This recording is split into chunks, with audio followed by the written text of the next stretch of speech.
السلام عليكم ورحمة الله وبركاته. بسم الله الرحمن الرحيم، والصلاة والسلام على سيدنا محمد وعلى آله وصحبه وسلم. بأمر الله في الفيديو ده هنتكلم عن الفيلر أو الأساس أو البرايمر العازل اللي بيكون فوق طبقة المعجون واحنا بنمعجن العربيات. هنشرح خواصه ايه هو الفيلر، وهل ممكن نشتغل من غير الفيلر، وايه المشاكل اللي بتحصل من الفيلر وسببها ايه، وطرق الخف بتاعته، وخصوصا طريقة الخف دي، لان طريقة الخف دي اكتر المشاكل اللي بتحصل في الفيلر بسبب خف الفيلر والطريقة الغلط، لان ناس كتير بتخف الفيلر على الميزان مش على المسطرة، وده اكبر غلطة. الفيلر بنقول عليه نوعه وحش، ولكن هو في الغالب ما بيكونش نوعه حاجة، بيكون سبب طريقة الخف. بدل ما نخف بالميزان بالمسطره اللي هي المسطره الخفه بالفيلر، بنبدا نخف بالميزان، ودي مشكله كبيره بتسبب في الفيلر. يعني ايه هو الفيلر؟ نعتمد على بركه الله ندخل في الموضوع. الفيلر عباره عن عازل او برايمر ما بين طبقه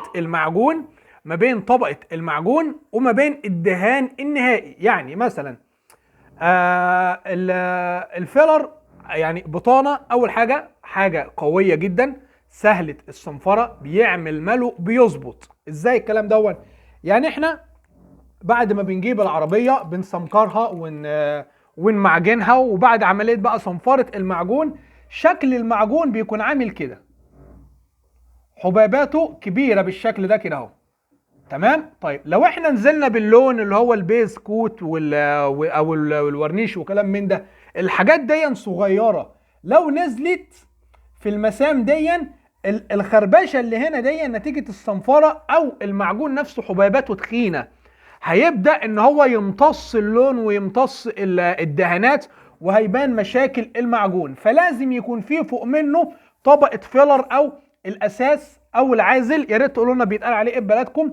تتحط فوق الحبيبات دي، بينزل بالشكل دون، بيدينا سطح مستوي. لان حبيباته صغيره، حبيباته بتكون اصغر من الفيلر، بتبدا ان هي تنزل في الفتحات الناتجه عن الفيلر. اللي المعجون، اقصد ان المعجون هيكون عامل زي السفنج، ليه فتحات صغيره محتاجه يعني بودر اصغر او حبيبات اصغر تملاها. فبالتالي الفيلر حبيباته ناعمه، بتبدا تنزل في المزانق او الفتحات دي، هو نفسه حبيباته صغيره، فبيدينا سطح ناعم، بيدينا سطح بيكون فيه اورنج بيل او قشره برتقان، لان هو نفسه حبيباته بردك تخينه، ولكن مش زي المعجون.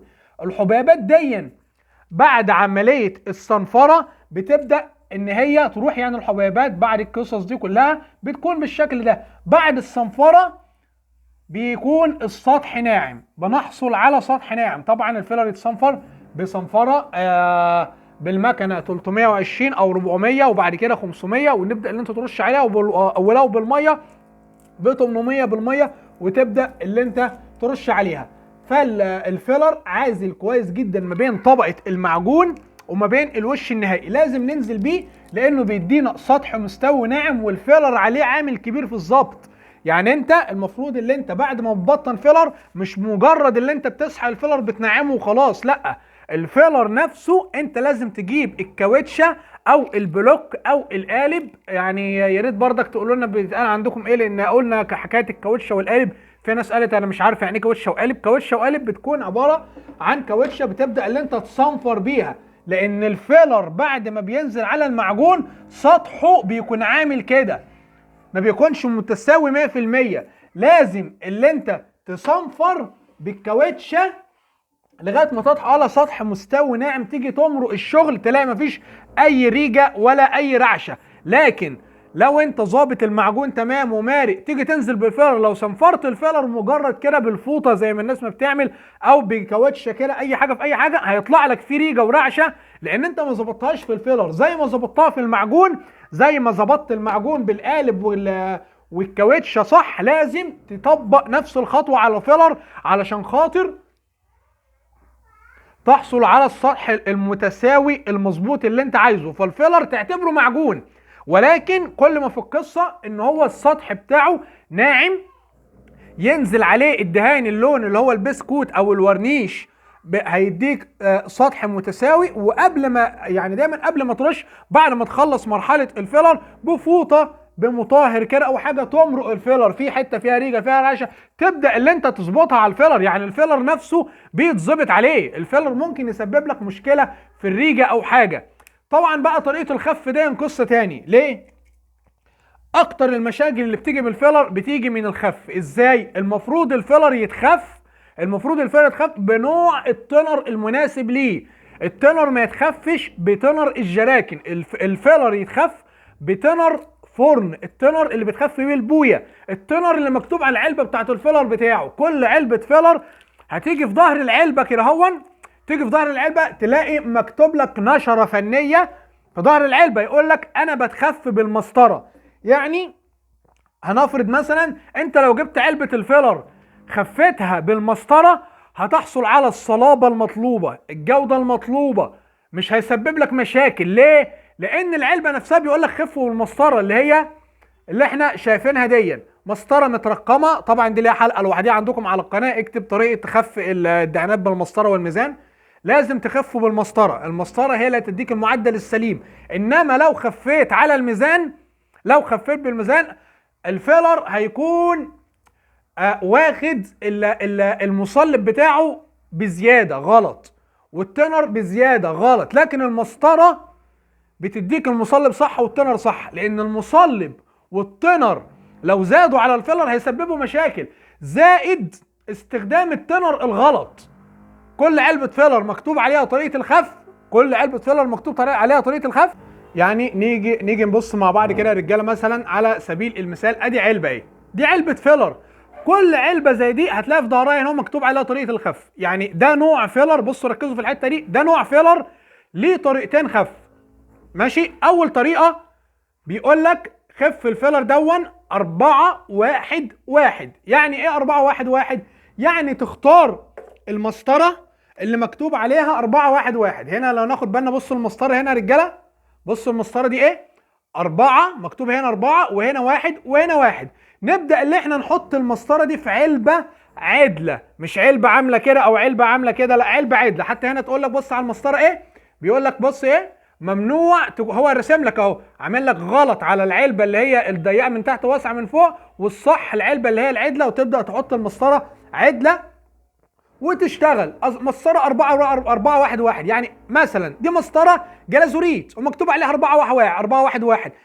هل كده ما تشتغلش على المنتج بتاع كابسي مثلا اللي مكتوب عليه 4-1-1، او المنتج بتاع سيكنز اللي مكتوب عليها 4-1-1؟ لا، تشتغل عادي. المسطره دي اصلا يعني ملهاش اي عازه، انت ممكن تعملها، ودي ليها فيديو لوحده ازاي انت لو ما معكش المسطره دي تعمل مسطره زيها يدوي بالمسطره العاديه. اهم حاجه تكون فاكر فكرتها. فانت بتبدا ان انت تجيب المسطره دي وتسقطها في العلبه الفاضيه، وتقعد تزود لغايه ما مثلا توصل لغايه رقم 5. ادي وصلنا بالفيلر لغايه رقم 5 في العلبه. ابدا الناحيه الثانيه ازود لغايه رقم 5، اجي عند رقم 5 انا اهو وازود المصلب لغايه ال5 اللي في الصف الثاني، واجي عند التنر ازودها لغايه الصف دون تنر. يعني ابدا من هنا لغايه هنا تنر. نيجي نبص هنا طريقه ثانيه، يعني هو هنا بيقول لك طريقه ثانيه للخف. نيجي نبص كده اهوت، هنا بيقول لك طريقه ثانيه خف 2-1-1. يعني نوع الفيلر دون بيتخف بطريقتين. طريقه اللي هو بيتخف فيلر يتصنفر، تبدا اللي انت تصنفره وتظبط عليه. وليه طريقه ثانيه بيشتغل اللي هو النظام ويت اون ويت. والويت اون ويت ده مشروح على القناه لوحدكم لوحده، يعني اكتب على اليوتيوب كده ويت اون ويت، وبعد منها طرق دهان السيارات او احمد جمال جمعه توصل للفيديو عشان تعرف يعني ايه ويت اون ويت. ففي انواع فيلر بتشتغل الاثنين. 2-1-1 يعني هيكون واخد كميه مصلب كبيره وكميه تنر كبيره، هيكون ناعم وخفيف، وده بينزل على قطع الغيار الجديده. واللي مقصود بالجديد مش اللي هو صاج، اللي مقصود بالجديد اللي هو بيكون واخد القلب او الاي دي، وقبل اللون بتنزل عليه برايمر ويت اون ويت. حبينا نقدم كده فكره على الفيلر رجاله. هو دون الفيلر عازل ما بين المعجون وما بين الدهان النهائي، سهل الصنفره، عازل كويس قوي. الايبوكسي على فكره ممكن ترجع للدعم الفني بتاعك، الايبوكسي ينفع مكان الفيلر، لكن الايبوكسي مش هيديك اللحميه بتاعه الفيلر، ومش هيكون سهل الصنفره زي الفيلر. لكن الايبوكسي ان شاء الله نعمل لكم فيديو في التعليم المثبت هتلاقوها، نعمل مقارنه ما بين الوش برايمر والايبوكسي والفيلر. اي اضافه عندك حوالين الفيلر، مشكله حصلت لك في الفيلر بسبب خطأ معين، يا ريت تسيب في التعليقات وتفيد اخواتك معاك بخصوص المشكله اللي حصلت لك. فمهم جدا يا رجاله، الفيلر عليه عامل كبير في ضبط الريجه والرعشه وكلام من ده. انت ادام ظابط المعجون بتاعك تمام، ظابط المعجون بتاعك تمام، ومشروع على القناه عندكم ازاي نظبط المعجون في الكورس بتاع الظبط ده، ليه قائمه تشغيل لوحده عندكم. ظابط المعجون تمام ومارق 100 100، يفضل ان انت طبعا يكون من غير ميه، عشان خاطر الميه ايه ما تبداش ان هي تهبط تعمل لك صلاه وكلام من ده. تنزل بالفيلر، لو انت مجرد صنفرت الفيلر كده بس هيحصل لك ريجه او رعشه، لازم تظبط بالفيلر بالكاوتشه علشان خاطر تظبط معاك صح. وبعد كده هو انت تبدا اللي انت بتفنش بردك بالمكنه بقى والوسيط، ولكن الاول بالبلوك عشان يظبط معاك. والخف مهم جدا، الخف تشتغل خف مظبوط علشان خاطر ما يتسببلكش مشاكل في الفيلر. تلاقي الفيلر بيفوش، تلاقي الفيلر بينفس، الفيلر يترش رص، ترش الفيلر رص مش عفره في عفره وكلام من ده، لا الفيلر يترص. لو انت الاساس تحت سليم ممكن تدي في الاول وش خفيف كده لو انت شاكك الحاجه اللي تحت منك ضعيفه، وبعد كده هو انت تبدا اللي انت تشتغل. فممكن تنزل وش خفيف مش عفره، لان العفره اللي بتنزل خشنه ما بتقدرش توصل للمسام بتاع المعجون، انما الوش السايح بيبدا ان هو يوصل للمسام بتاع المعجون ويلتصق.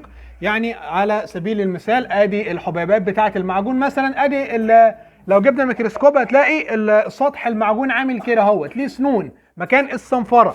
لو انت قعدت تنزل بوش عفره هتلاقي حبيبات الفيلر واقفه هنا اهو، ممكن حبايه تنزل حبايه واقفه تمام مش قادره توصل للمسام. انما الوش الناعم الحبيبات بتقدر ان هي تنزل الاول هنا. فانت لو تنزل وش خفيف انزل وش خفيف، وبعد كده رص مفيش مشاكل. اي اضافه عندك سيبها في التعليقات. العلبه اللي احنا شفناها دلوقتي اللي فيها طريقه خف الفيلر، مش كل الفيلر بيتخف بطريقتين، لازم مهم جدا تبص على النشره الفنيه في كل منتج بتاعك. يعني في شركات عامله الفيلر دون علبه اللي هو بيشتغل ويت اون ويت لوحده والفيلر لوحده، انت لازم تبص على العلبه بتاعه الفيلر. مهم جدا المسطره، بنأكد على المسطره ان المسطره هي اللي هتديك الخف صح. مثلا بص يا رجاله عامله ازاي المسطره. علبه الفيلر اللي هي 4-1-1 على المسطره، انت لو جبت علبه الفيلر جديده وزنتها هتلاقي عامله معاك حوالي 1400 جرام تمام كده هو تمام. لو انت خفيتها بالمسطره، لو انت خفيت بالمسطره هتلاقي المصلب اللي انت اديته لها 4-1-1، يعني الاربعه ياخدوا واحد مصلب وواحد تنر، هتلاقي المصلب اللي انت اديته لها 250 جرام مصلب بس، مع ان هي 1400. انت لو جيت تشتغل عليها خف على الميزان هتتعامل مع ال 1400 جرام فيلر دولا، هتقسم ال 1400 على الاربعه، يعني هيديك حوالي ال 1400 700 300، هتدي انت بقى قد ايه 350 مصلب او 400 مصلب، مع ان هي الاصل المفروض تاخد 250 واخد بالك، فانت هتدي زياده. فادي الفكره من الخف. لازم المسطره يا رجاله. اي اضافه يا ريت تسيبها في التعليقات، في حاجه ما قلناهاش تعليقك ينورنا، فيد اخواتك. الفيديو عجبك، اعجاب على الفيديو بيوصل المعلومه او الفكره لغيرك، حتى لو انت عارف المعلومه ممكن يكون في حد غيرك مش عارفها. ما تنسوناش في الدعاء، وما تنسوش تدعوا لكل الناس اللي شغاله على القناه. والسلام عليكم ورحمه الله وبركاته.